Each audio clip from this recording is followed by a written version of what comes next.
Alléluia. Est-ce qu'on peut acclamer pour Jésus? On acclame pour Jésus. On acclame pour celui qui nous a donné le souffle de vie. Alléluia. On acclame pour celui qui nous a donné ce soleil. Amen. Vous savez, aujourd'hui, il fait très chaud. Ça commence à faire chaud, n'est-ce pas? Amen. Et vous avez opté pour les cultes. Il y en a qui ont opté pour aller se promener dans la forêt, à côté des rivières, d'océans. Mais vous avez opté pour les cultes. Soyez bénis au nom de Jésus. Amen. Alléluia. Amen. Gloire au Seigneur. Nous allons partager un texte. Et ce texte est vraiment très important pour l'Église, pour nous, hommes de Dieu, pour vous, pour la chorale, pour tous les serviteurs de Dieu. Alléluia. Et donc, vous voyez, lorsque nous prêchons, nous ne prêchons pas que l'Église, mais l'Église, c'est aussi nous, parce que nous faisons partie de l'Église. Alléluia.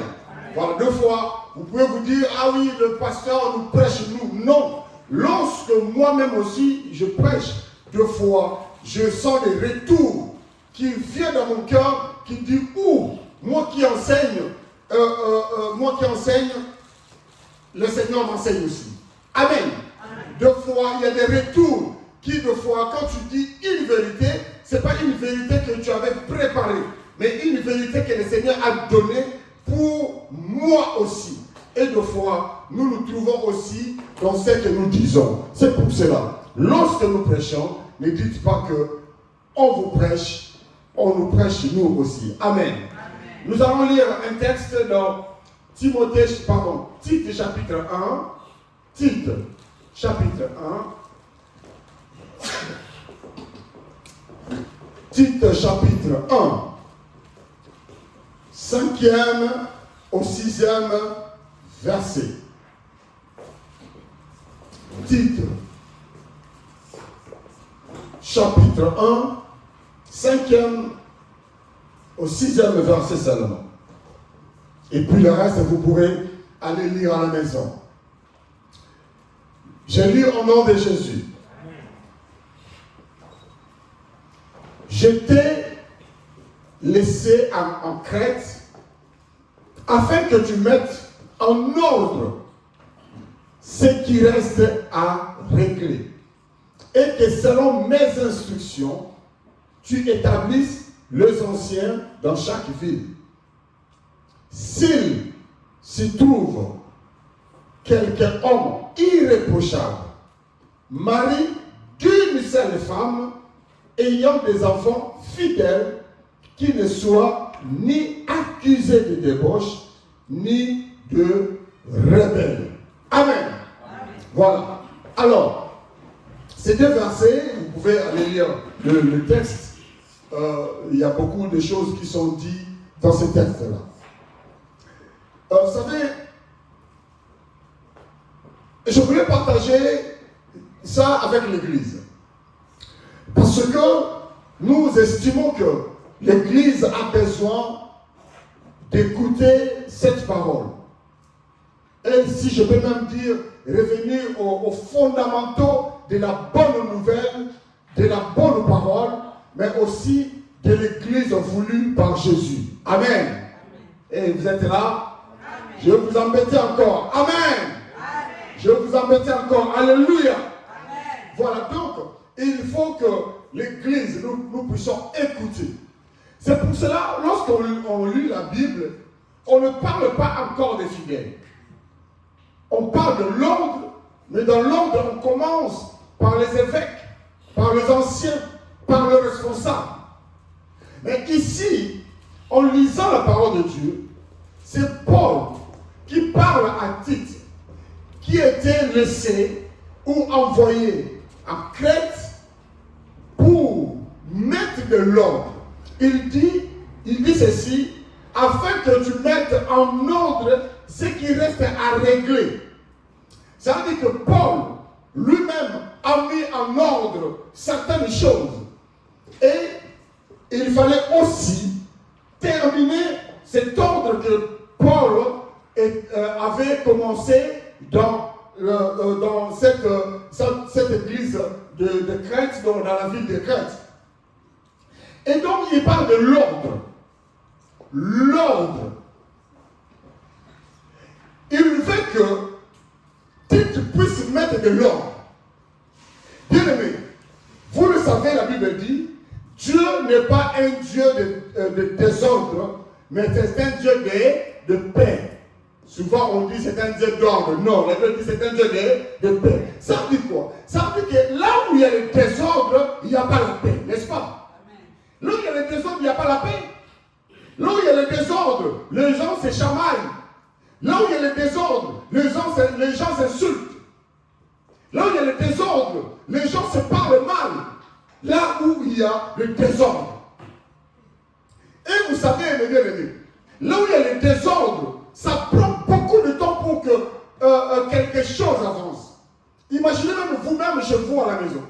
Lorsque votre chambre est en désordre, quand il faut chercher quelque chose, un habit, une chaussure, un vêtement ou quelque chose, n'est-ce pas que ça prend beaucoup de temps, n'est-ce pas? Parce qu'il y a le désordre. Tu ne sais pas où tu l'as posé. Tu ne sais pas où tu l'as mis. C'est pour ça que ça va prendre beaucoup de temps parce que tu dois chercher. Ah, j'ai mis ça où? Mais où est-ce que j'ai mis ça? Ah, où est-ce que j'ai posé ça? Ça prend du temps. Et l'église où il y a le désordre, ça prend beaucoup de temps de se redresser. N'est-ce pas? Et même, lorsque même s'il y a beaucoup de monde, mais une église où il y a le désordre, ça se détruit facilement. Parce qu'il n'y a pas de paix. Mais là où il y a la paix, tout le monde est calme. Tout le monde est joyeux. Tout le monde est content, n'est-ce pas? Et donc, l'ordre, ça veut dire quoi? L'ordre, ça veut dire que mettre chaque chose à sa place, n'est-ce pas? Mettre les livres à la place. Tu sais qu'ici, c'est le livre de géographie, de mathématiques, et d'histoire, je le mets là. Ici, c'est mes cahiers, je mets ici. Donc, pour trouver ton cahier d'histoire, ça sera facile.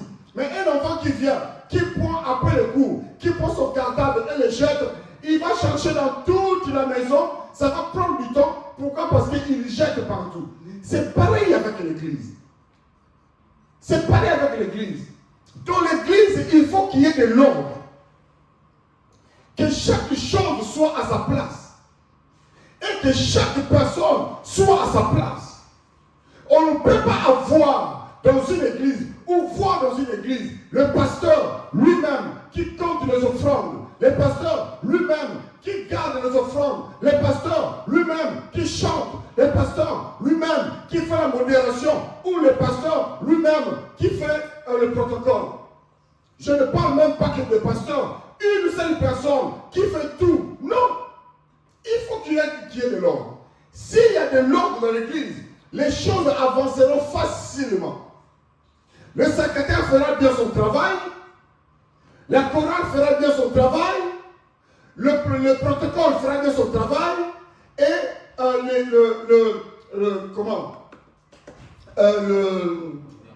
le modérateur fera bien son travail. Et donc les choses marcheront plus vite parce que chaque personne est dans sa place, est à sa place. Et donc il n'y a personne qui sera usé. Mais aujourd'hui, souvent, qu'est-ce qui se passe? Les pasteurs sont usés parce qu'il doit faire ça. C'est lui qui doit faire un courrier. C'est lui qui doit aller à la banque. C'est lui qui doit faire ça. Il faut qu'il y ait de l'ordre. Et il faut que l'église aussi accepte de l'ordre dans l'église. N'est-ce pas?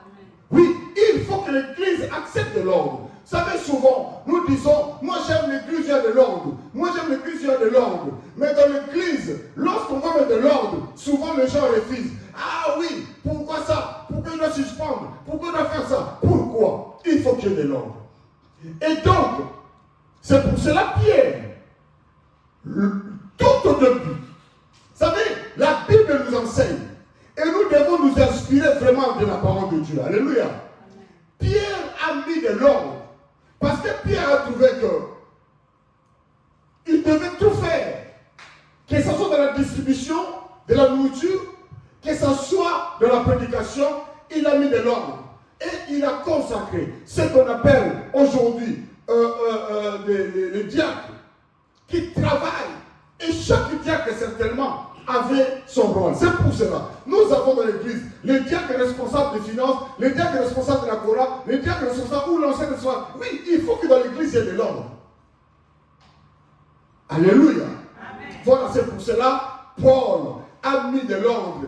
Pierre aussi, Paul a demandé à Tite de mettre de l'ordre. Pierre aussi a mis de l'ordre. Mais il parle aussi des évêques. Il dit ceci. Il dit que s'il se trouve quelques hommes irréprochables, ça veut dire que dans l'ordre de l'église, les hommes de Dieu doivent aussi être irréprochables. Oui, nous devons être irréprochables. Pourquoi irréprochables? Parce que nous devons être le modèle. Parce que lorsque on nous voit, on doit voir l'église à travers nous, les pasteurs.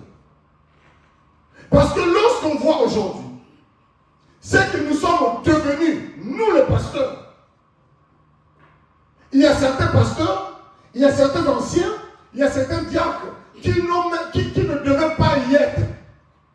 Qui ne devaient pas l'être. Si on voit seulement ce qu'on voit aujourd'hui dans les réseaux sociaux,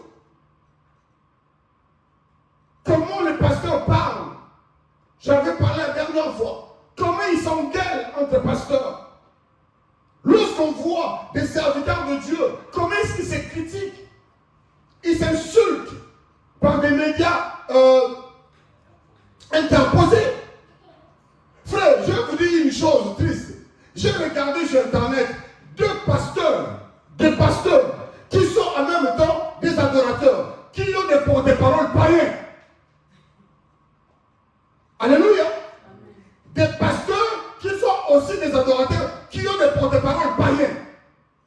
Teinture à la tête, boucle d'oreille, un païen, un circoncis qui insulte un homme de Dieu. Alors on va maintenant se poser des questions. Je me pose juste la question. Est-ce que ces hommes de Dieu sont vraiment des hommes de Dieu pour engager des païens pour parler pour eux? Quelqu'un qui passe dans un plateau de l'émission qui dénigre un autre pasteur. Lui, il n'est même pas pasteur. Ou elle n'est même pas pasteur. La Bible dit, s'il se trouve quelques hommes irréprochables, nous devons être irréprochables. Ils vont dire quoi? C'est pas moi qui l'ai envoyé. Mais si c'est pas toi, dis à la personne d'enlever l'émission. S'il faut même lui donner beaucoup d'argent, 1000 € pour qu'elle parce qu'ils ont beaucoup d'argent, donne-lui 1000 €, enlève l'émission. Parce que c'est pas toi qui l'as envoyé. Regardez le désordre. Alléluia. Et donc, des gens comme nous là, nous tous là, parce que c'est entre guillemets, c'est mon église, qui c'est qui va me suspendre? Qui c'est qui va me suspendre? Mais non! Mais ces gens-là, qui se comportent comme ça, nous les hommes de Dieu, qui nous comportons comme ça, à un certain moment, le pasteur est mort. Même si moi je suis son père spirituel, si je fais une grosse bêtise, je dis une grosse bêtise, il viendra, il me parlera, et même s'il faut qu'il me dise, pasteur, pour le bien de l'église, repose-toi un peu, parce que ça aide beaucoup de gens, on doit le faire. S'il se trouve quelques hommes irréprochables. Alléluia. Oui, nous devons être irréprochables. Nous qui travaillons dans l'œuvre de Dieu, pas seulement les pasteurs, pas seulement les diacres, même le choriste, doit être irréprochable. Il doit représenter le modèle, ce qu'est Jésus, ce qu'est la parole de Dieu. Je t'ai laissé en Crète afin que tu mettes en ordre ce qui reste à régler. Si on met de l'ordre, on dit que tu es choriste et que tu as fait quelque chose comme ça qui ne convient pas à la parole de Dieu, repose-toi un peu, même 1 mois, 2 mois, repose-toi. Repose-toi. Mais qu'est-ce qu'on voit aujourd'hui? Non, parce que je chante bien, parce que c'est moi la star. Non, au moins on ne peut pas me suspendre. Tout de suite, il quitte l'église, il va aller chanter dans une autre église. Et donc, on voit le désordre. Un pasteur qui voit venir en lui un chanteur, il ne lui demande même pas où est-ce que tu viens, où tu chantais. Je passe un coup de fil à ces pasteurs. Non, parce que le pasteur, les églises, nous avons besoin de chanter. Encore, il chante bien comme un ange. Oui, tu le reçois de l'église et puis ça reste comme ça. Est-ce qu'il faut qu'on le fasse dans notre église? Je pose la question. Il faut qu'on le fasse. C'est pour ça que les gens viennent ici, on lui dit tu vas apprendre les chansons entre 3 à 6 mois. Il ne reste pas. Pourquoi? Parce que c'est trop long. Parce que ce sont des stars.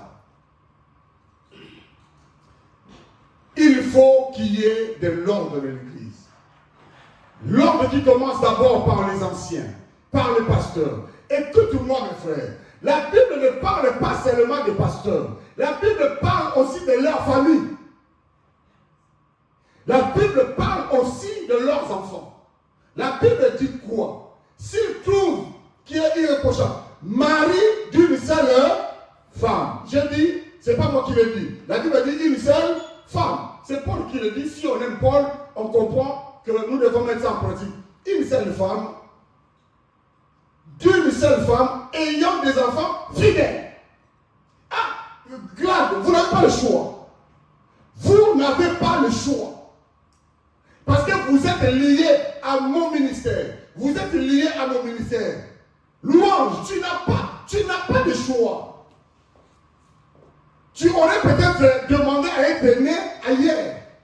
Mais moi, je suis content que tu sois né par le pasteur Emmanuel. Alléluia.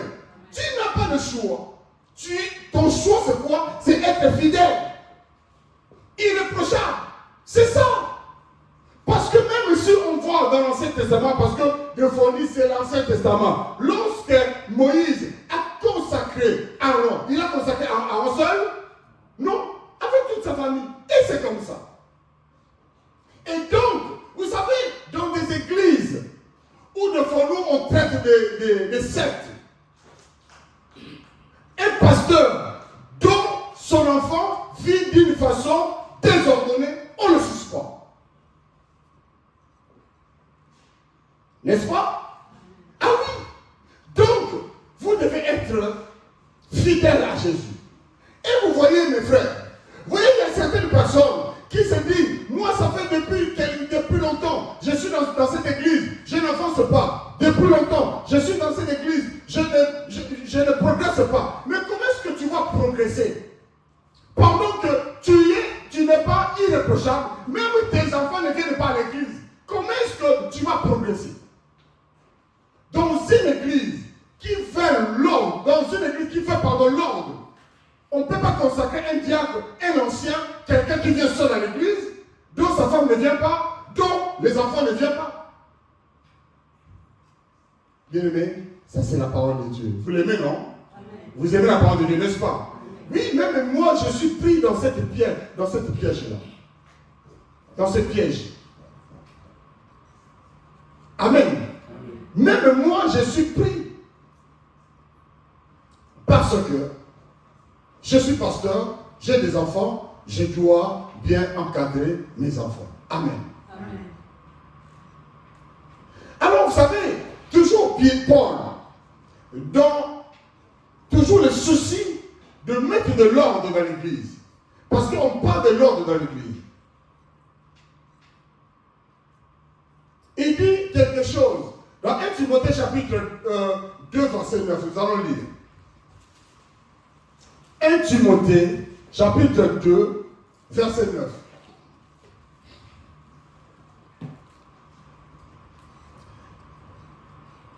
Timothée, chapitre 2, verset 9.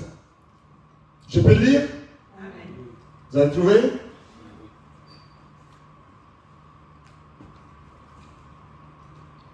Serviteur n'a pas encore trouvé. Médiatrice exaucée a trouvé. Voilà. J'ai lu au nom de Jésus. Amen. Écoutez mes bien-aimés. Je veux aussi que les femmes vêtues d'une manière décente, avec pudeur, modestie, ne séparent ni de tresse, ni d'or, ni de perles, ni d'habits somptueux. Après, le reste, vous lirez à la maison. Alléluia. Amen. Mais je veux prendre on parle de l'ordre dans l'église. Je vais prendre que c'est ces deux mots qui sont très importants pour moi ou pour ce message. Je veux aussi que les femmes vêtues d'une manière décente, avec pudeur et modestie. Quelqu'un peut me dire qu'est-ce que signifie la pudeur? La pudeur.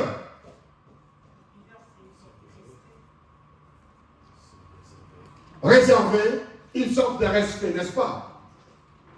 Mais la Bible dit avec modestie. Je veux aussi que les femmes soient habillées d'une manière décente et modestie, pudeur. Quand on parle de la pudeur, c'est quelqu'un qui se réserve. Et dans sa façon d'habiller, se réserve. Alléluia. Ici, on parle d'abord des femmes parce qu'il y a beaucoup de scandales, surtout dans le vêtement des femmes. Je veux dire que, vous savez, s'habiller envoie un message. La façon dont on s'habille, on envoie un message. Ça est exaucé. Toi qui travailles à la banque, on s'habille comment? Les hommes, souvent, costume, cravate, n'est-ce pas? Pourquoi?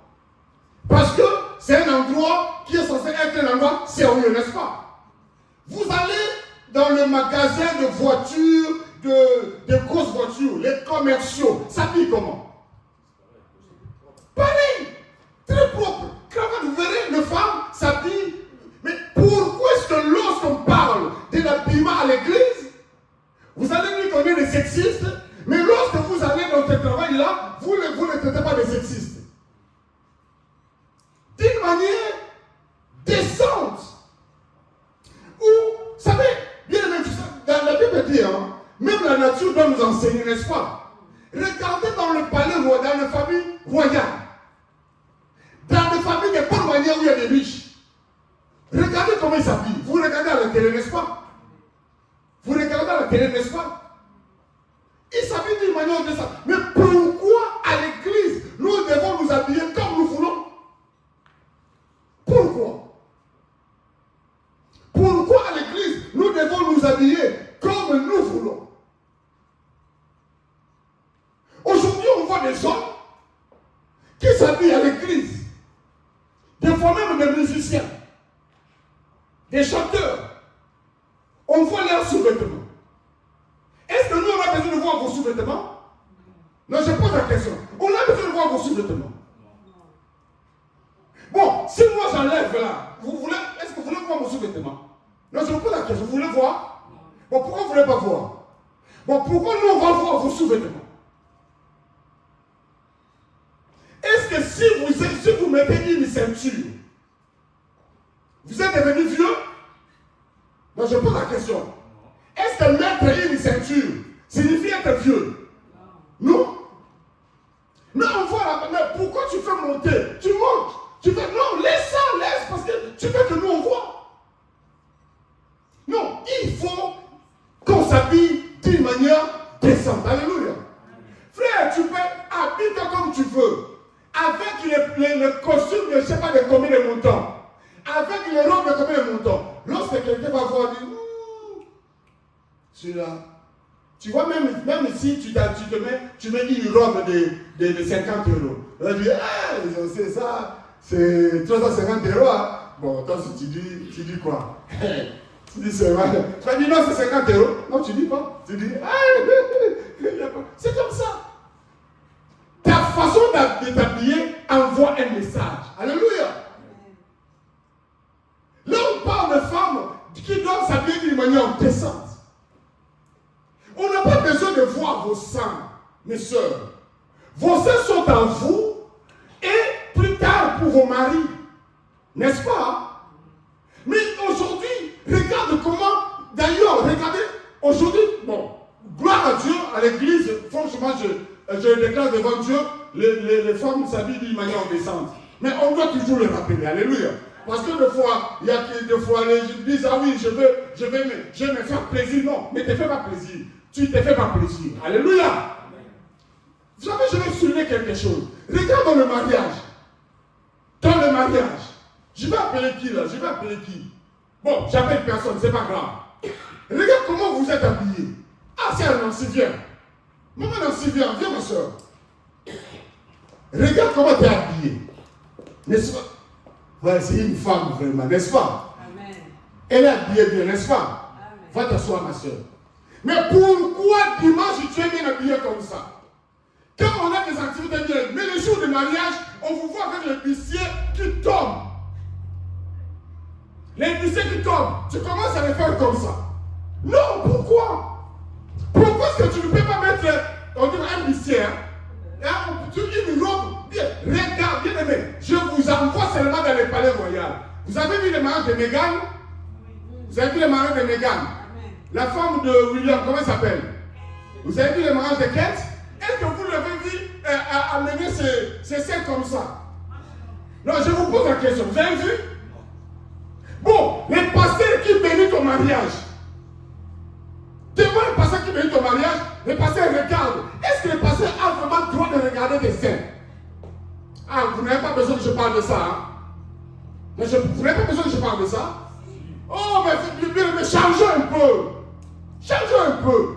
Après, tu vois quelqu'un va dire, c'est mon jour. C'est mon jour. Je vais te dire une chose.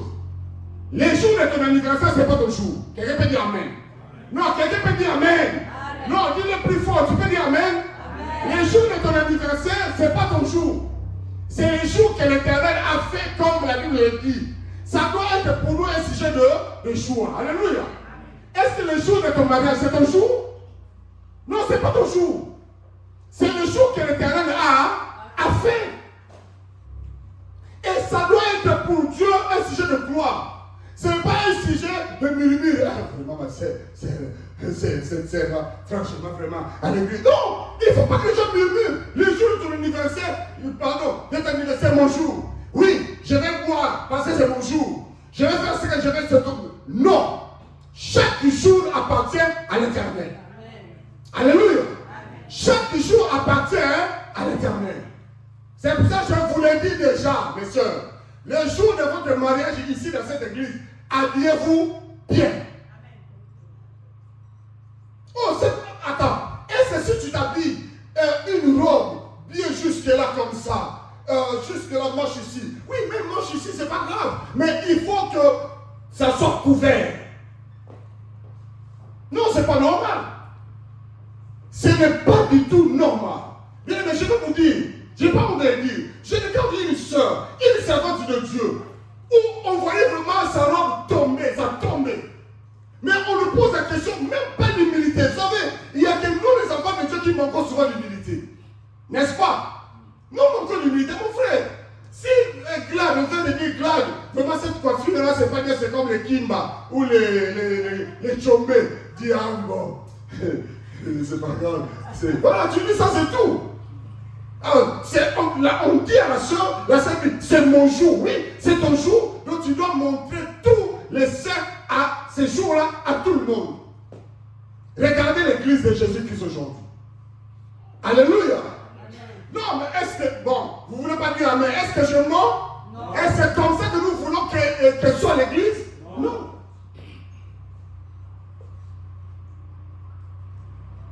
Aujourd'hui, on voit dans l'église les musiciens avec les lunettes noires. Ils chantent là, avec les lunettes noires. Bon, dis-moi, pourquoi tu as des lunettes noires dans l'église? Même si tu chantes dans une fête de mariage, tu glorifies toujours Dieu. Alléluia. Ne dis pas que c'est une fête, tu dois la chanter. Non, tu glorifies toujours Dieu. Mais bien, vous savez, aujourd'hui l'église copie beaucoup le monde, que le monde le fait pour l'église. N'est-ce pas? Est-ce que vous connaissez les origines des lunettes noires pour les musiciens? Vous connaissez? Je vais vous le dire, parce que j'étais jeune moi aussi, et je suis toujours encore jeune. Alléluia. J'étais jeune. J'étais au milieu des musiciens. Vous savez pourquoi les musiciens commençaient à mettre les lunettes noires? Parce qu'ils fumaient du cannabis. N'est-ce pas? Ils fument du cannabis. Alors quand tu fumes le chanvre du cannabis, les yeux deviennent rouges. Les yeux deviennent... Alors, pour cacher les yeux rouges, ils mettent quoi? Les noirs. Oh, toi maintenant, toi, frère de Christ, pourquoi tu mets les lunettes noires? Donc toi aussi, tu fumes le cannabis, non? Oh, nous copions le monde facile. Nous copions le monde facile. Mais qu'est-ce que le monde copie en nous? Qu'est-ce que le monde copie? Le monde copie quoi? C'est pour ça que vous voyez qu'aujourd'hui, il n'y a pas la différence entre le monde et nous. Il n'y a pas de différence. Il n'y a pas de différence. La Bible dit, vous verrez de nouveau la différence qui existe entre le juste et les... Non, je vous en mets encore. Entre le juste et les... Entre ceux qui servent Dieu et ceux qui ne servent. Vous bien aimé, comme je vous ai dit, moi je viens, je monte là, avec mon pantalon baissé, avec comment ça s'appelle? Avec mon slip là. Vous n'avez pas tout senti là? Oui, parce que pasteur. Et pourquoi? Toi aussi, musicien, tu es homme de Dieu, comme moi aussi, je le suis. Alléluia. Amen. Il faut que nous arrêtions de copier le monde. Il est possible que nous avons dans l'église des gens irréprochables. Paul l'a dit. Il est possible que nous ayons dans nos églises des gens irréprochables. Cachez vos seins, cachez vos nombrils, habillez-vous bien. Parce que nous n'avons pas besoin de le voir. Alléluia. Amen. Parce que, même dans le souci de Paul, il veut une église simple, décente. Une église irréprochable.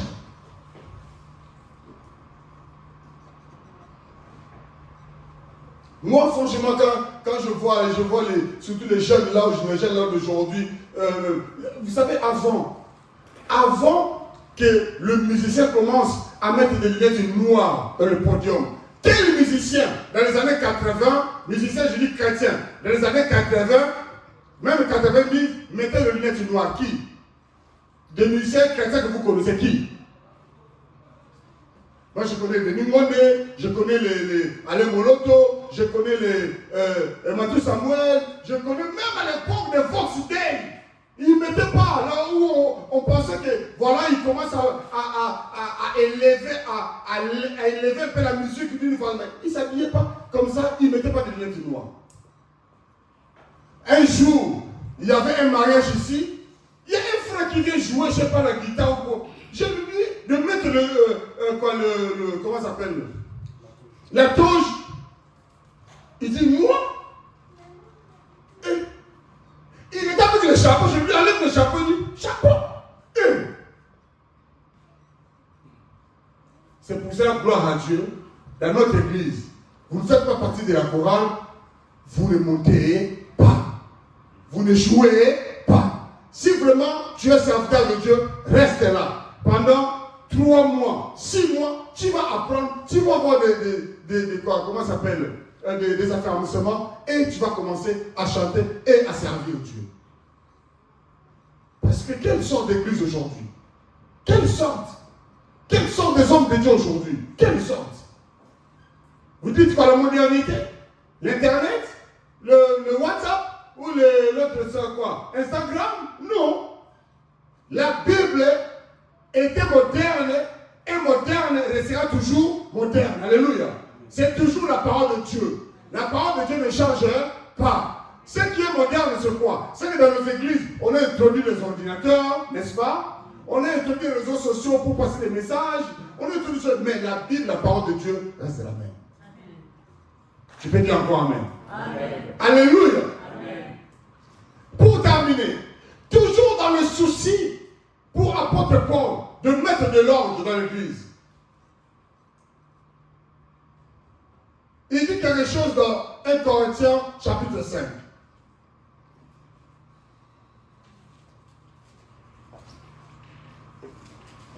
1 Corinthiens chapitre 5.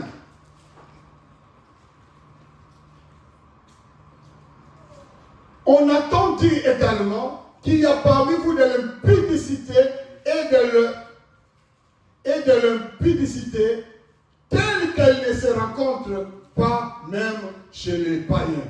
Et au point que l'un de vous a la femme de son père. Et vous êtes en fait d'orgueil. Là dans l'église, vous êtes en fait d'orgueil. Vous n'avez pas été plutôt dans l'affliction afin que celui qui a commis cet acte fût ôté du milieu de vous. Pour moi, absent du corps, mais présent d'esprit, j'ai déjà jugé, comme si j'étais présent, celui qui a commis un tel acte au nom du Seigneur. Il dit bien, au nom du Seigneur Jésus, vous et mon esprit étant ensemble avec la puissance de notre Seigneur Jésus-Christ, qu'un tel homme soit livré à Satan pour la destruction de la chair, afin que l'esprit soit sauvé au jour du Seigneur Jésus. Alléluia. Amen. Regarde ce qu'il dit. Moi, je mélange tout ça avec tout ce que je viens de parler ici. On attend parmi vous qu'il y a parmi vous de l'impudicité et de l'impudicité telle qu'on ne se rencontre pas même chez les païens. Je rajoute tout ce que j'ai dit ici.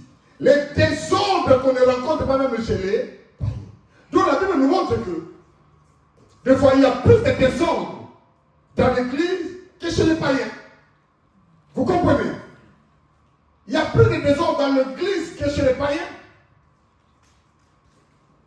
Dans l'église, il y a des choses qui arrivent en retard. Le culte a déjà commencé. Il vient, il monte. Et les gens, il n'y a pas de souci. Mais ça, c'est désordre. Mais mon frère, dans la chorale mondaine, dans l'orchestre mondain, petit toi tu arrives en retard, toi tu penses quoi? Tu penses que cet orchestre, c'est à ton père. Va t'asseoir là-bas. Vous comprenez? Moi, j'ai regardé à l'époque, c'était, je ne sais pas, Variété Sambuisson, des choses comme ça. C'était Vivre la musique. Je voulais dire, Vivre la musique de Papa Wemba. Et il y a un musicien, à cette époque-là, il avait du succès. Il s'habillait bien, scellait les mois, je vous l'ai dit, les noms, vous ne connaissez pas.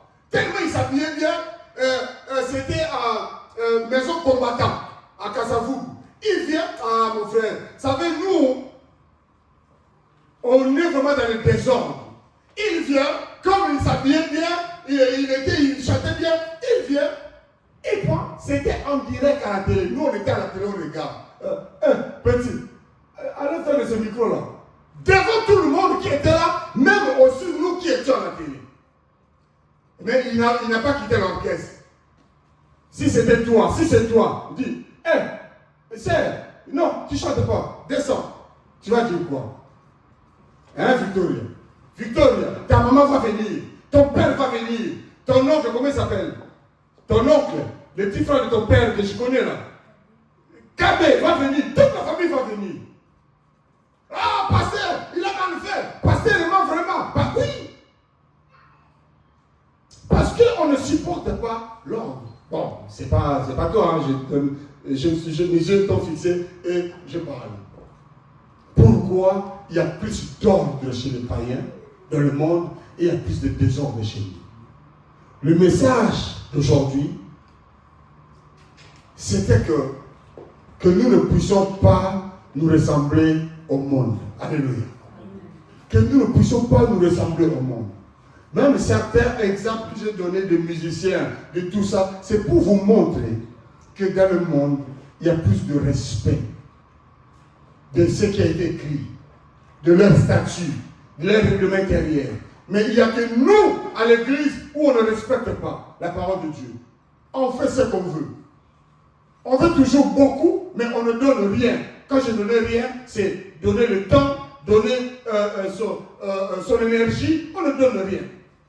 Mais on demande beaucoup. Bien aimé, nous ne devons pas nous ressembler au monde. Alléluia. Amen. Nous ne devons pas nous ressembler au monde. L'église de Jésus doit être modèle. Est-ce qu'aujourd'hui, les gens ont encore le goût de venir à l'église? Est-ce qu'il y a encore des repentances ou des conversions. Pourquoi?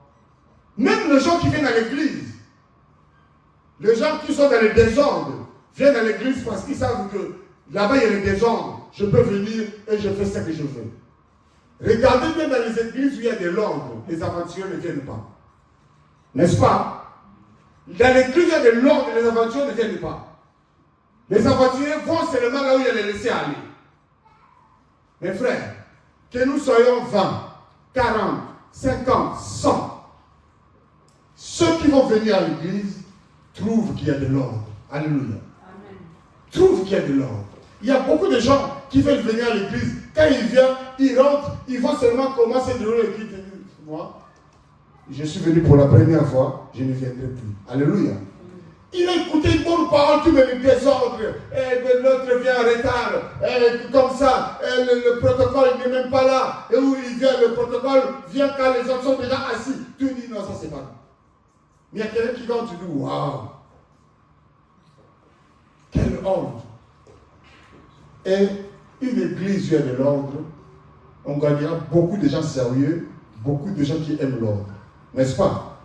Là où il y a le désordre, vous verrez, il y a beaucoup de monde, mais les désordres. Une église où il y a de l'ordre, même si vous n'êtes pas beaucoup, même si nous ne sommes pas beaucoup, c'est l'ordre-là qui consolide l'église. Mais l'église où il y a beaucoup de monde, énormément de monde avec le désordre, ces églises-là s'écroulent facilement. Nous voulons une église où il y a de l'ordre pour que la gloire revienne à Dieu et que une bonne image de Jésus soit montrée au monde. Au nom de Jésus, j'ai ainsi enseigné. Amen. Amen. Amen. Gloire au Seigneur. Nous acclamons pour Jésus.